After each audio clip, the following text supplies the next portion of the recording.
Welcome Home Radio Podcast. Are you looking to buy or sell your home? Our team is here with answers to guide you through the buying and selling process. We encourage you to ask questions. Please comment on this show or visit us at welcomehomeradio.net for more information. Bringing real estate, lending, and education together in one place, and to help you make the right home decision for you and your family.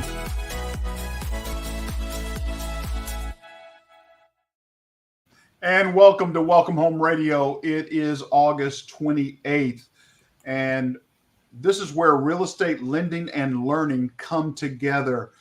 We're going to be talking further. As of August 17th, the NAR Agreement went into effect, and we want to discuss further what are those opportunities or issues or concerns about the NAR Agreement. And welcome with us, of course, my old-time hat, Tom. Glad to have you here. And Jeff, golfing buddy, you're great to see you. But Rebecca, want to welcome you here today. Would you share with our audience who you are and where you work at?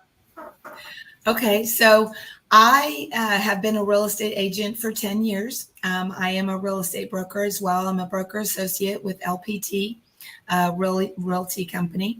And I have been teaching at Champion School of Real Estate also for about 6.5 years. And I do a lot of tutoring and helping and mentoring and answering questions for agents for the last 10 years almost. So, yeah. So in your classrooms, of course, leading up to this, have you been covering things about the NAR Agreement and what's going to happen August 17th? Yes, actually we have, but the good thing about the new agents coming in, they're not going to know any different than what they'll already know. And so that's going to be very helpful for them.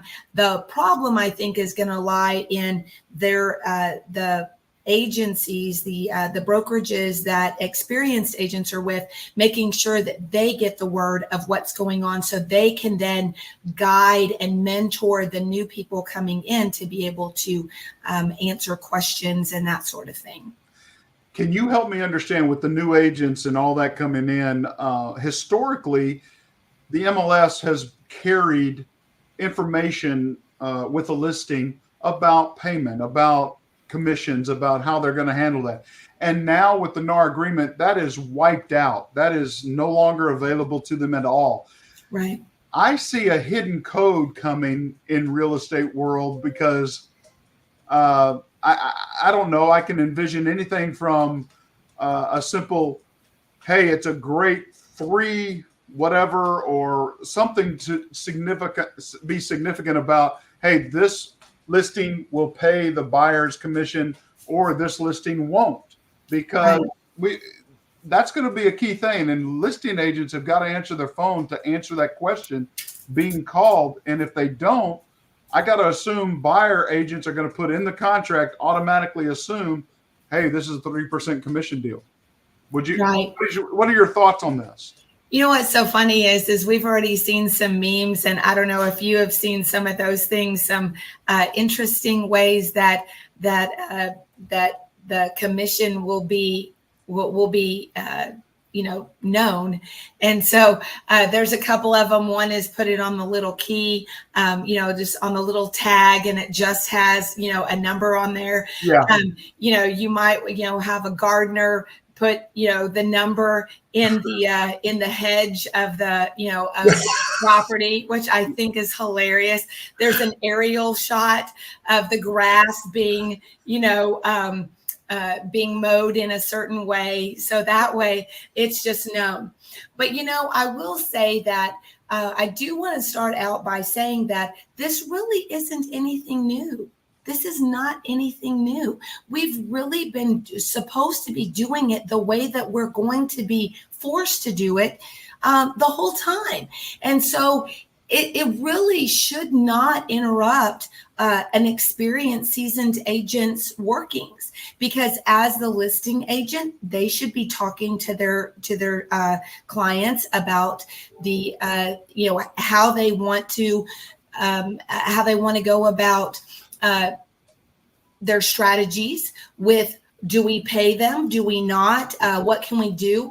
The buyer's agent representation agreement already had that wording in there. The difference was that that wasn't something that was conveyed properly. And now they're having to do that for sure. So there's a lot of good things, I think, coming from this specifically. Well, so being a broker and you're bringing in new agents, I mean, your old time agents like Tom, if he was working for you as an agent, he'd be going, don't worry about me. I'm paid for by the seller. I mean, you don't have to work. I work for free for you.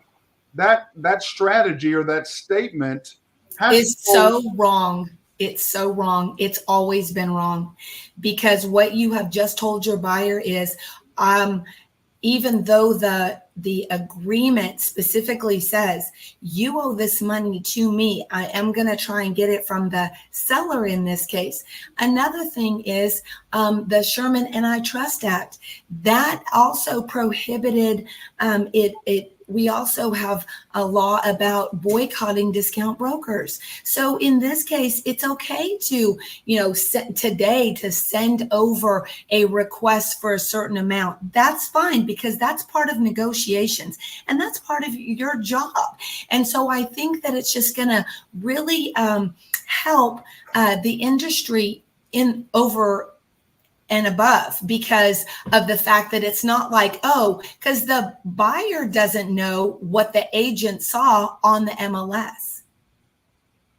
And now it's really up to negotiation, which is so much better, I think. Are you going to see a tendency from buyer agents not show homes, even though that's contrary to what their job description is, but not show homes or lead their clients to homes that are not paying the commission? That's an interesting question. And the answer is always, should always have been, and will always be no, because your number one thing is to put the client's interest above your own every time. And so if you're not doing that, then you're not doing what's in the best for the client. You're trying to make it the best for you. And that should never be the motive for doing real estate. And that's part of what, that's one of the main. Go ahead. Sorry, that's one of the main contingencies of what started the lawsuit as well, because they had shown and proven that agents were skipping properties that, while they fit the criteria of what the client wanted, they knew they were not going to get their full commissions as they saw they should, or felt they should. Mm-hmm. That was absolutely one of the main contingencies of why this lawsuit happened. Mm-hmm. Rebecca, I want to say something to you, and I mean this from my heart, but I see our champion school and guru is sitting back very frustrated because he's so articulate and well-versed. So thank you for coming on this show and showing that.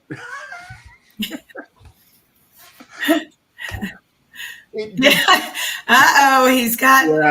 thinking right there. We've got the alligator. Try to ignore him. Look at that.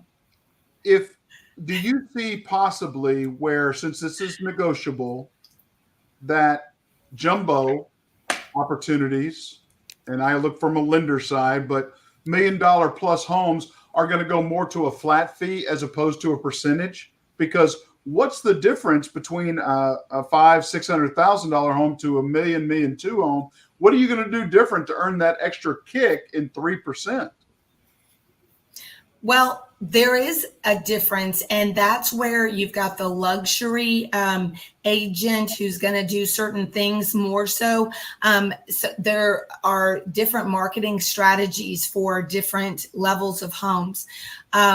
But the other thing is that really, when you are helping the seller sell their house, you're going to do a net sheet with them, or you should be doing a net sheet with them. So the commission is already shown to, if we do this, this is going to be how much you're going to net. And so some of those things should already be, we're already worked into the numbers. Even before. So it's not like, so today, if you're selling your house for, let's say, $500,000 and you, or $1 million, or it doesn't matter, because the net sheet would already have said, okay, we're going to, if we put 3% for the buyer side that we're expecting to pay, then we know that seller, you're going to make this amount of money. But if we don't put that in there at $500,000, $1 million, then really you're selling your house for $1,030,000, right? So because of the fact that the buyer's having to pay that extra $30,000 to their own side.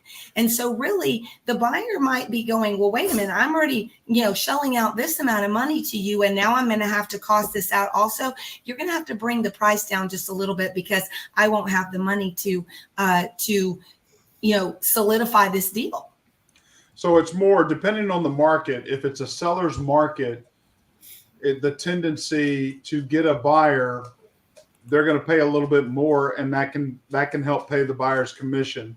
Or if it's a buyer's market, to get buyers to come and buy that home or so forth, the seller's automatically going to promote paying off a buyer. So I think I agree with you that it's not going to change the market, but it's going to hold accountable procedures. But I think the hardest ones are not, like you said, the youngsters, the rookies.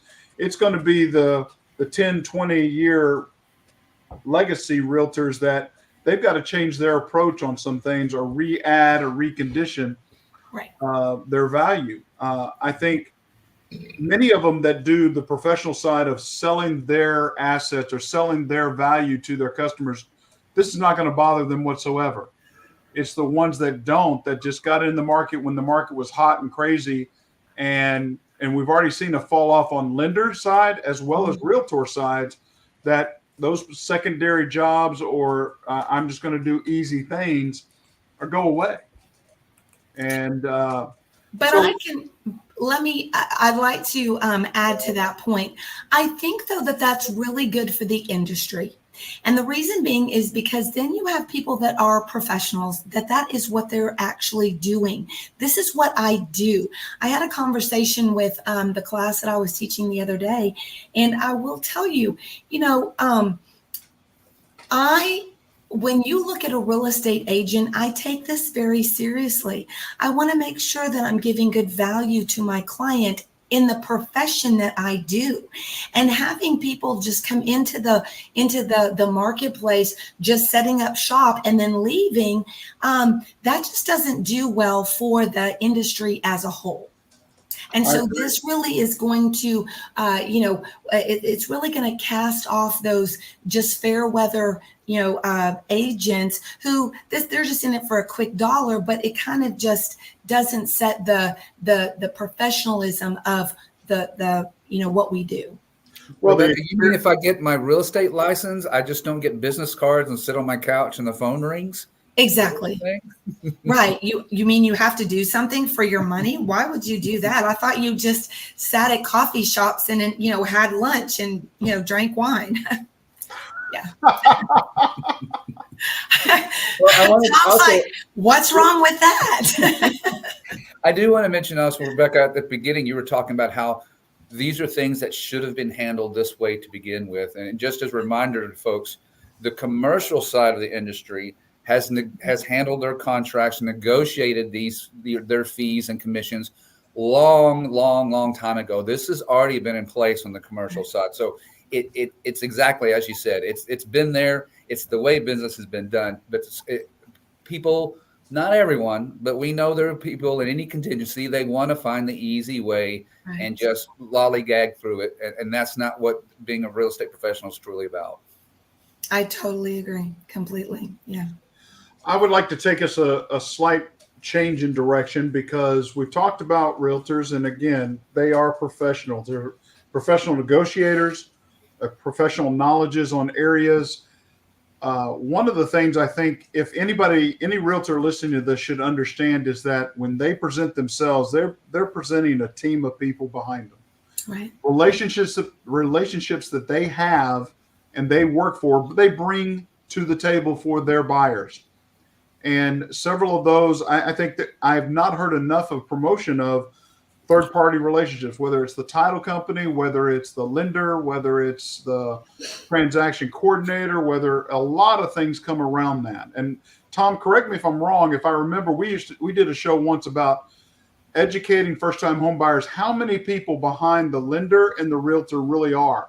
And it came up to about 32 people. 32 different folks are behind those front two interactions with the client. And all of those relationships are important. And if I'm talking positive about you, you're talking positive about me, that's a way that you're going to get that 3%. You're going to be seen worthy because my lender speaks so well. Such a smooth transaction. It went so well with that process, so well with your process. It should never be a problem. But you've got to realize you're not selling just yourself. You're selling a whole team of people. I mean, Jeff takes a lot of selling. I got to do a lot of selling to get him to get the business, but Jeff's on my team and I know it and I can talk to him. And unlike those other people, I can call him on a Friday night and get an answer for you. Right. And so it's those sorts of things I think have been missing to sell that team. What are your thoughts on that? Are you asking me? I'm asking you, ma'am. You're okay. That's right. Well, that is extremely important. And in fact, one of my last transactions that I had, I will tell you, we really had to work. We had to really, really dig in for that third party financing. It wasn't just, okay, well, we've got to just do this. Okay. And it was cut and dry. It was really a team effort to get that transaction completed. And it was important to get that with the team of people that I was working with the buyer, with the lenders, in order to find the right product and the right the right bank that would actually take care of the client, because we needed to get this deal done. And it took a lot of it took so much going back and forth, and everybody had to communicate together. And that's another really big one. It really, I only want to work with people who are on it. Like you mentioned, you've got to be able to call that person, because there are things that come up at 10 o'clock at night or at 8 o'clock, on a Saturday, evening or whatever. And we still have to make it work. And that's what we do. We're kind of, EMTs. We're always on, basically. Very true. Yeah. We have to know CPR. We do, and we have to have something in our bag, to be able to say, you know what, this didn't work this way, but we're going to get this done. Because, and I think that when you come into the customer's place, and then you create a client for them, and then you go, you know what, I am so glad that you and I are working together, because I'm going to help you with every step of this transaction. It's not just going to be sign here, sign here, sign here, sign here. Let's educate them just a little bit, because the more that they're educated, the more decisions that they will be so much better prepared for. It won't, and they'll feel more confident with it as well, especially when you can have that team of people like you're talking about, to say, now this is what we're going to do next. What would you like to do, this or this, whichever way that they want to go, but give them some choices of, so that they feel like they've got a hand in it as well. Sure. I mean, one of those simple things that I try to do for, if my buyer's agents will remember to do it, is basically you put in an offer, whether it's Sunday night, Saturday, Friday, Monday, call me with the listing agent's contact, and I will call to reaffirm this offer's good. The buyer is great. We're working hand in hand. It's going to be a smooth transaction. And it affirms that offer without the listing agent calling me. I'm being proactive. Therefore, it puts a win. A lot of times listing agents like that, and they'll go with that offer, recommend that offer over and above other things, because they see it's going to go smoothly, it's going to be complete, and letting them know they're fully underwritten before they even they're fully pre-approved and the offer's in. So it's those sort of things I think are going to help build value for buyer's agents to say, I'm worth my 3% because of not only me, my professionalism, but the team I bring with me. Mm-hmm. So, right.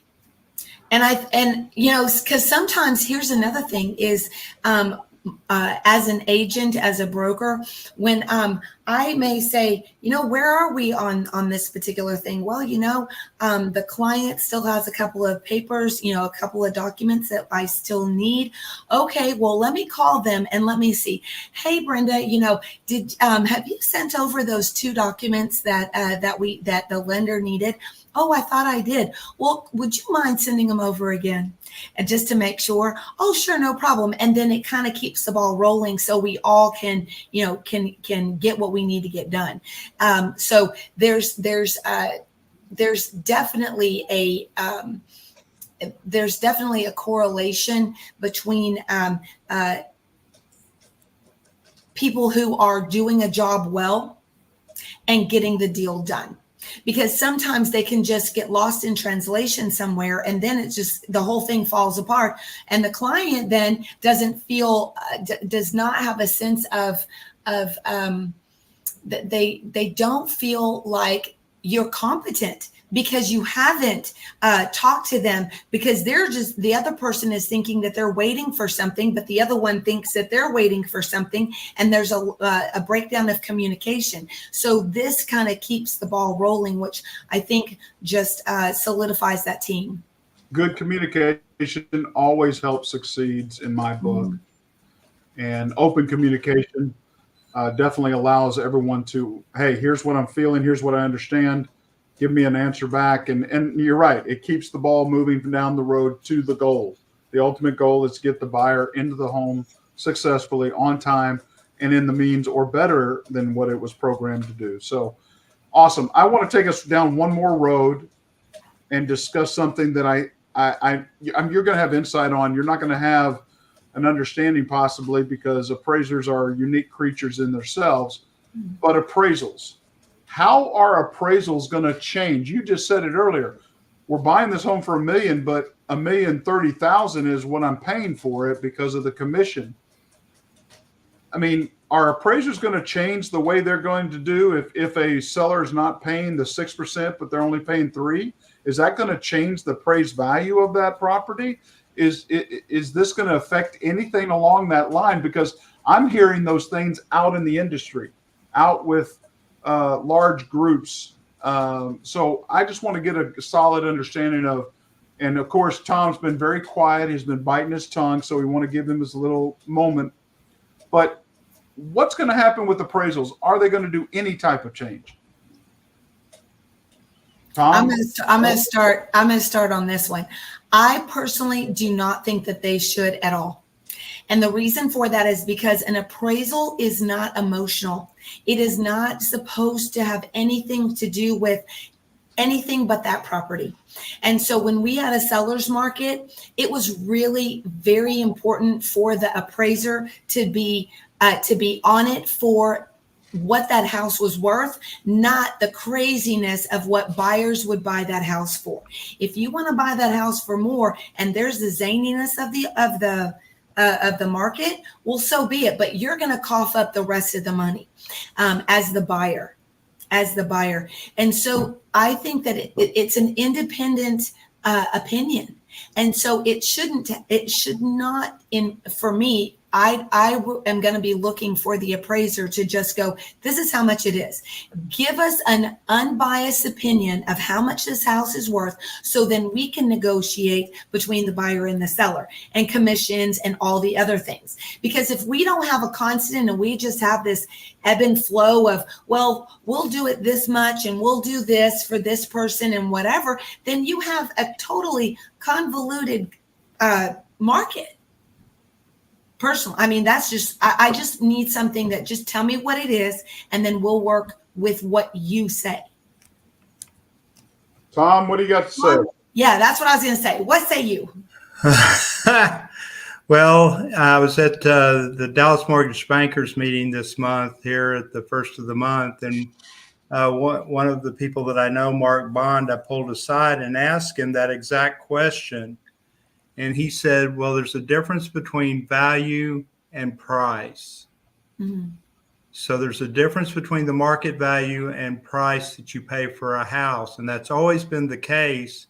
So understanding if the commissions start to affect price, then it will change the value. Whether it's up or down will, reflect in what the house sold for. So you've got to look at it from the complete picture of what did the house sell for, that is the value of the property, and they're supposed to give an assessment of market value when they come to their final decision. So he said, people can pay prices, and this is Rebecca made this point.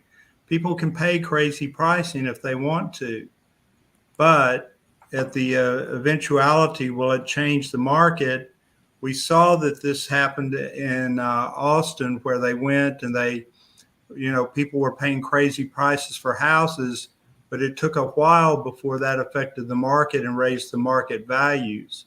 Now, on the flip side of that, of course, Austin, I keep loving to use Austin as an example because my daughter just bought a house there. She bought a house 5% below market, and the sellers left all the furniture in the living room, dining room, kitchen, and many of the mirrors and wall accessories and that type of deal because it matched what she likes to do and decorate a house. They left all that inclusive in the price when they sold the property. So she got about $15,000. The couch alone was listed at $7,000. Wow. So that's a market that's changing because the values are going to reflect that. They don't reflect that quite yet, but the listing agent told me that they were grateful that they had an offer from us. So that's a lot different than what it used to be. So again, price, what you pay for it, eventually affects value. So we'll see if this does have a net effect or if it's inclusive already in the terms that are negotiated, as Rebecca just mentioned. Well, great guru, give us a forecasting of the Fed cutting rates if they go down 0.25% in September and one more time the November or December. What do you see happening to the market? Well, again, the Fed rate is a short-term rate. We're already seeing long-term rates. Those bonds start trading in a category where it's lowering your interest rates. I had a quote come across my desk the other day. It's 6 5/8 at 0 points. And so that was done by a small broker, of course, and brokers have that latitude to really kind of compete in the marketplace. But if we're already seeing it at that level, before it gets to that point, will it push mortgage markets more? Maybe not. Maybe in September they'll stay as low as they get before they change the rate in September. But, my feel for rates has always been that supply and demand stuff. If you see money coming out and the stock market going down, bonds go down. If the market's going up, well, we're hitting another high again, every 3 days, it seems like, despite the 4,000 point glitch. That just shows that there's a lot of resiliency in the marketplace. So I like to see a little collapse in the stock market so we can see those rates go down a little bit more. I'm always, my cup is half full one way or another. And a true investor has stated his opinion. It is my opinion. And you're sticking to it. Just describe me as Mr. Opinion. Yeah. Wow. Shut up. You guys be quiet. Be nice. Well, don't open yourself up like that. Come on. Yeah, okay. Well, we do see a change coming on the horizon. I see a refi boom coming in the last quarter of this year, especially with all the homes that have been bought over in the 7%. We're going to see a refi boom of 6s and possibly even 5s. Tom, I have just locked another loan at 5.75 VA. So, it's you didn't make them pay any points, did you? Sure. Oh man. Don't do that to people. It's because it's for their forever home. Come on. 100% disabled vet doesn't have to pay property tax here in Texas. Man, he loves it. It's his forever home. It's a 15-year? Nope, 30-year, but he got out of California as soon as he could. Well, why didn't you get him a 15-year if it's their forever home? He's going to pay it off sooner because of I'm going to take a bet on that puppy. I showed him how to do it. He can pay it off in 14 years. Yeah, well, he could have paid it off in 13 if you put him on a 15-year note. He didn't want to be constrained that way. Oh, but he's going to make the payments on a 15-year payment. Yeah. No, you got to be tougher. You've just got to be tougher with these folks, man. Tougher. Listen to him. Is this how he is at school? Yeah. Yeah. I would believe it. She's going, yeah, I've heard this before. Rebecca, I've been in his class multiple times. He makes me sit in the back just so that he doesn't have to deal with me. I sit in the front, try to be a good little student, and he goes, get back there. Go. And don't say a word. I don't know you. Am I right or am I wrong? I'm not calling on you. You can wave your arms like this and no, that's exactly. See, nobody can see it. Nobody can see I'm ignoring him. Exactly. I thought it was because his big head was blocking the screen. Oh, you got that puppy down. Oh boy! Now who turned the coins on whom? Now listen to this. Whoops! Rebecca, thank you so much for taking time with us today and sharing what you see for the NAR agreement. I think it is still going to. I don't think it's going to impact the industry like people think, but it is going to help hold accountable realtors on either side. Right. I think it's going to increase the communication between buying and listing agents. And I think the education of buyers or the homeowner are going to get more questions. I mean, I just got off a call before doing this with a client who, oh yeah, I checked on the web and I'm checking on this and I'm checking, and I'm like, I want to throw up my hand and say, stop surfing, stop clickbaiting, stop.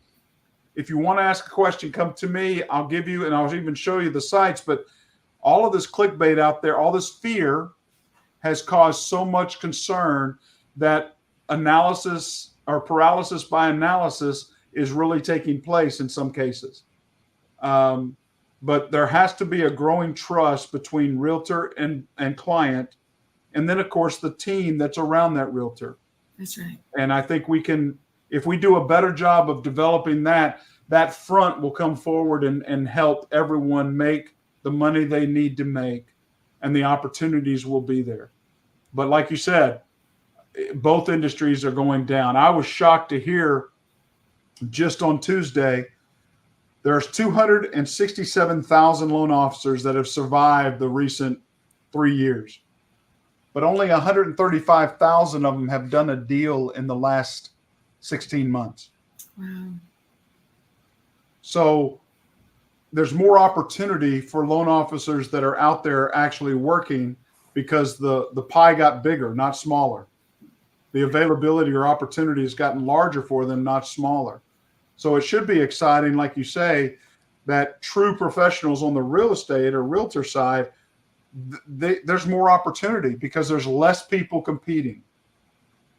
So I see this opportunity as we all grow, we all communicate about it. I believe is going to be better for the industry. And then, of course, I see a interest rate drop that will encourage buyers to get in the game, refis to start happening, and some people going, I don't want to refi, I want to move now. Mm-hmm. And that's just going to start the cycle as existing homes become more and more available on the market. And Rebecca, keep in mind, it's going to be at least a month, if not 3. Professionals like yourself, your job is going to be a little harder coming up because so many people do not know what they're doing, and you're going to have to be coaching an agent on the other side of a transaction. And as it is right now, the attorneys I was on this morning, he's been teaching these contract changes, these classes. He gets done, and many brokers have seen this. As soon as he's done teaching a class, they made a change again to something. And right. So I'm teaching this, and these changes are still happening. And just like a client of mine yesterday evening said, Jeff, I called to set up the showings I was going to do with my buyer, and the listing agent said, you can't ask me about commissions. You can't call me about that. It's like, communication has to be there, folks. It's not on. It might not be on the MLS, but you still have to communicate.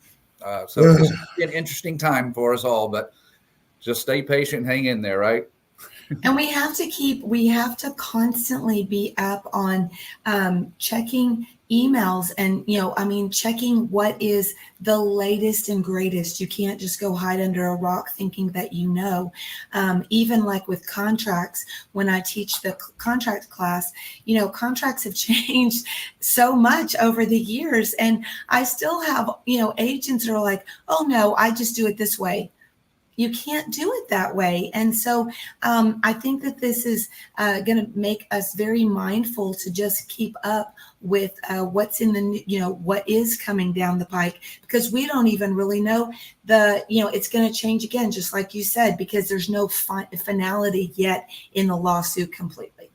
And so, we just, that's a good thing about real estate agents and just the industry in general. We have to be flexible and just say, okay, and and actually have a positive attitude. I think that that's going to be something that's okay. So now we're going to do it this way. That's okay. Okay. Be flexible. Yeah, just be flexible and just go, it's okay, and not be rigid. And, what we heard of last week, and just like you said, as they spoke, I was at a Metro Text issue class, and it was just kind of, nope, that's not it today. Okay, so tell me what it is today, and then we'll just kind of move on down the road with it. And then what we did, we'll just fix it, and we'll just continue. So we'll make it. It's that's the main thing, is there is sunshine at the end of the storm. And it's not a train?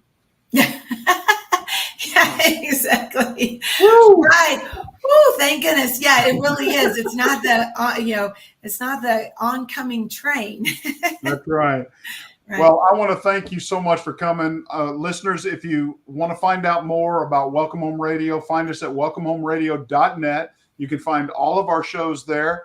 Tom has put up with me for so long. You can see how many shows we've done. Tom, we're over 250 plus. Do you realize that? Woohoo! I was looking at that today. I thought, how did Mark put up with us? Well, yeah, Mark I think he's let go of us a long time ago. He wished we'd go away, but you pay him. That's why. I don't know. But no, thank you very much for being here. Thank you for sharing your thoughts on this. We're very excited about what's happening in our industry. And again, if anybody wants to ask questions, leave questions there. Follow us. Find us on your great Spotify or Google or wherever you find your apps at. We look forward to listening to what you want to talk about. We'll bring the professionals on like Rebecca, like Tom, like Jeff, that can answer your questions directly. And I just hope everyone out there is enjoying, and as we see rates get better, more activity in our industry is going to happen. So thank you very much. God bless. I'm Blair Thomas. I'm Tom Holm. I'm Jeff Duffy. I'm Rebecca Savage. God bless. Take care. Welcome Home Radio production provided by Lunatic Digital. Check the listing of this podcast for the links to our sponsors. And don't forget to like, share, and follow us on social media. Visit welcomehomeradio.net for more information.